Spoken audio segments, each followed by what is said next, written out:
Bienvenidos a la primera clase virtual de Economía Política.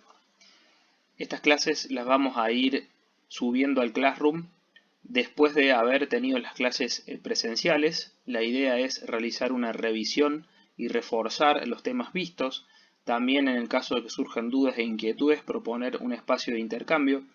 Así que los invito a que posterior a las clases visiten estos videos, y también cuando estemos acercándonos al examen peguémosles un vistazo, así podemos ir reforzando todo lo que hemos visto. Para la materia Economía y Política este año, lo que vamos a plantear es primero, adquirir conocimientos básicos de economía y sobre el final encarar la parte de Economía Política. Por lo que comenzamos dando una definición sobre qué es la economía. Bien, hay muchas y diversas definiciones de economía. La mayoría tiene elementos comunes como hilo conductor, que son los siguientes: ciencia social, recursos escasos, necesidades ilimitadas. Les propongo leer la definición que nos ofrece Francisco Mochón y Becker en su libro de Elementos de Micro y Macroeconomía. Bien, él nos dice que la economía es una ciencia social que se ocupa de analizar cómo administramos recursos, que son escasos, a fin de producir bienes y servicios que satisfagan las necesidades ilimitadas del individuo y de la sociedad. Bien, decimos que la economía es una ciencia social porque estudia el comportamiento del ser humano, que tiene que administrar recursos escasos porque estos no se encuentran en forma ilimitada o infinita, y que si las necesidades son ilimitadas, entonces al encontrarse en esa disyuntiva de necesidades ilimitadas y recursos para satisfacerlas que no alcanzan, la economía cobra su razón de ser, porque encuentra la forma de administrarnos para poder satisfacer las necesidades. La economía, para su análisis, se puede dividir en dos partes. La economía podemos dividirla entonces en dos grandes ramas, una es economía positiva y la otra es economía normativa.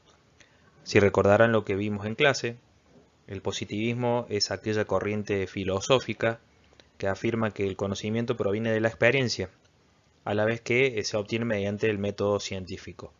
Entonces la economía positiva lo que busca es describir datos y hechos económicos tal cual son. Por el contrario, la economía normativa estudia lo que debería ser, valorando situaciones y recomendando actuaciones. En la economía normativa sería, como a la norma, una prescripción de comportamiento. La economía positiva la podemos dividir en dos grandes ramas, que es lo que vamos a trabajar gran parte del año, que es microeconomía ahora en un principio, macroeconomía en la segunda parte. Y lo que trata es la microeconomía, estudia las decisiones individuales de familias, empresas, sector público y cómo se relacionan con los mercados.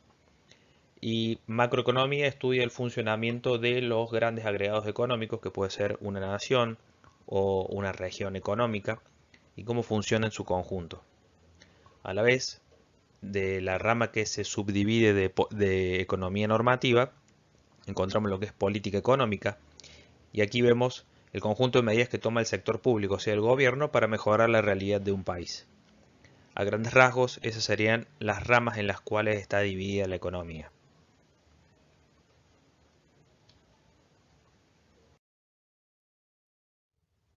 Dijimos que la economía es una ciencia social que busca administrar recursos escasos para satisfacer las necesidades del hombre y de la sociedad.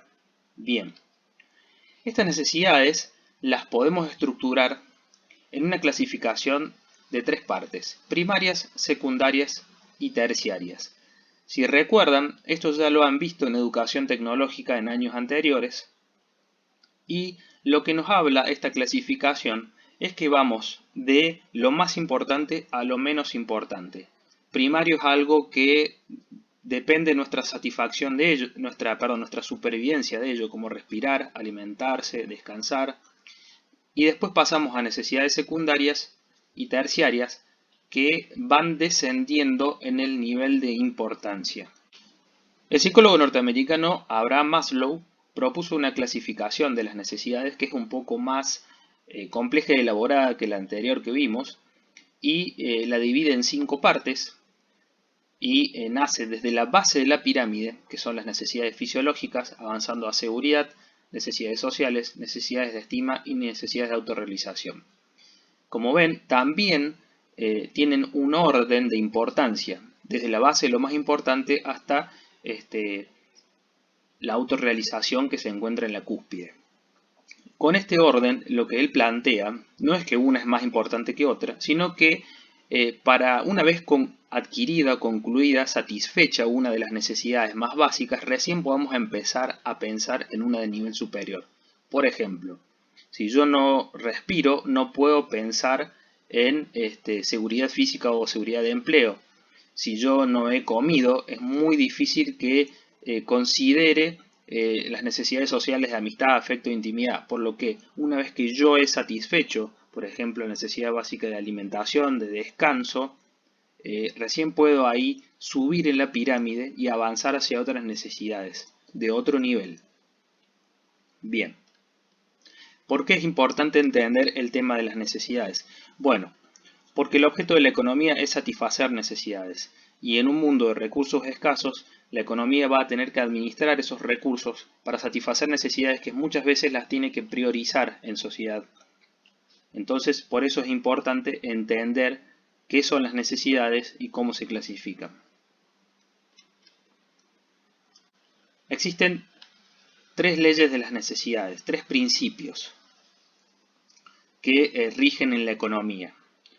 El primero es el principio de escasez, que intuitivamente ya lo hemos ido viendo del principio del video, que es lo que nos dice que los recursos no alcanzan para satisfacer todas las necesidades.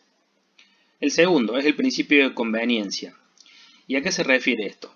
Bueno, considera que la economía en su toma de decisiones, el hombre en su accionar, va a hacerlo cuando considere que el resultado es más importante, salió de la situación en la que se encontraba. El resultado final va a ser más importante y va a estar mejor que como se encontraba al principio. Ese es el principio de conveniencia. Conviene la toma de decisión económica cuando me colocan en una situación mejor. Bien. Y el último es el principio de eficiencia, que lo que busca es que utilicemos la menor cantidad de recursos posibles. Recuerden, los recursos son escasos.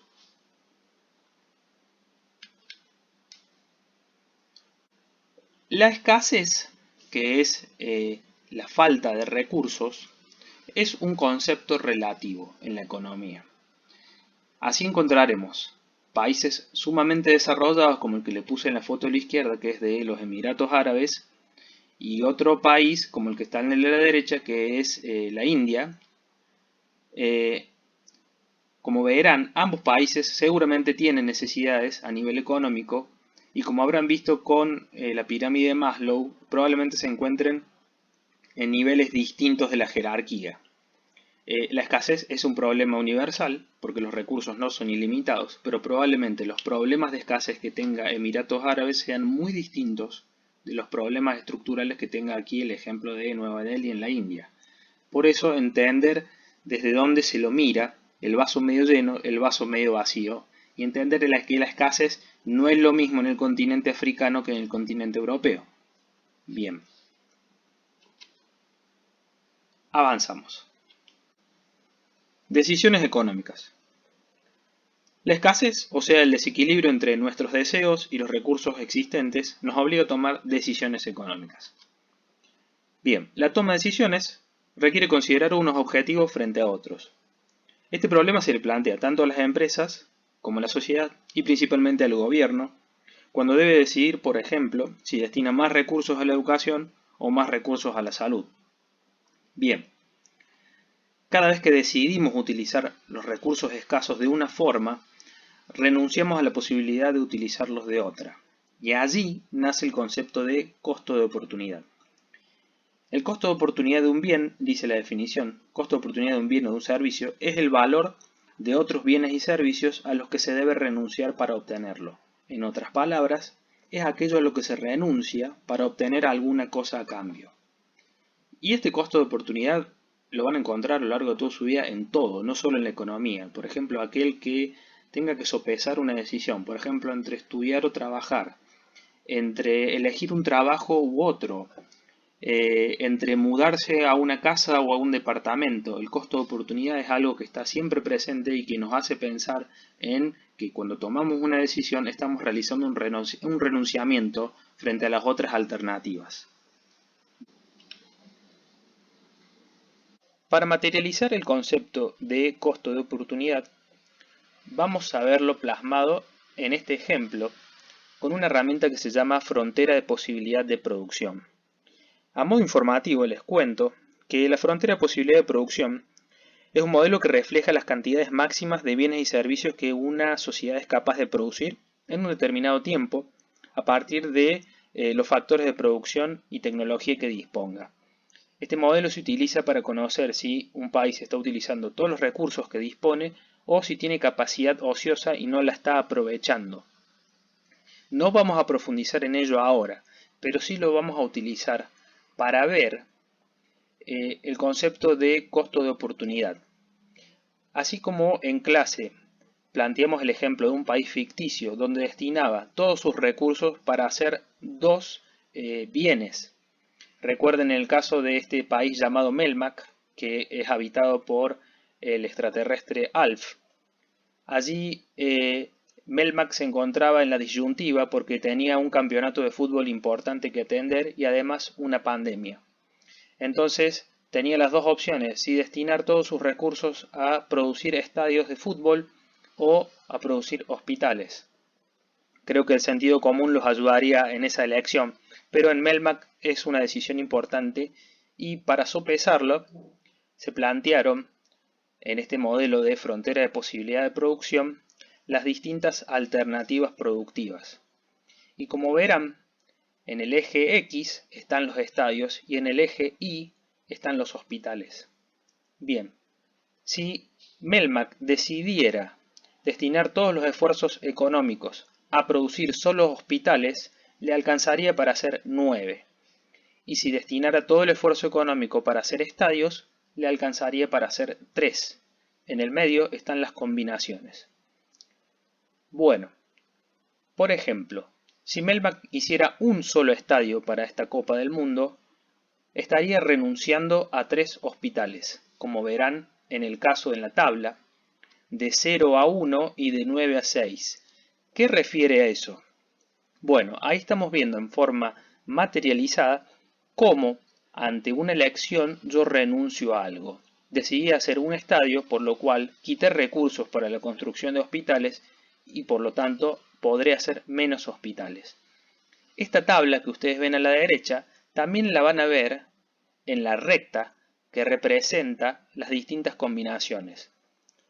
En el eje X, cuando se encuentra en 0 los estadios, el eje Y se encuentra a tope en 9 en los hospitales y viceversa. Bueno, continuamos. De esta clase, las ideas fuerzas que nos llevamos son 4. Primero, el concepto de economía como ciencia social, que estudia cómo administrar recursos escasos en un mundo de necesidades ilimitadas. El concepto de escasez y la relatividad de la escasez.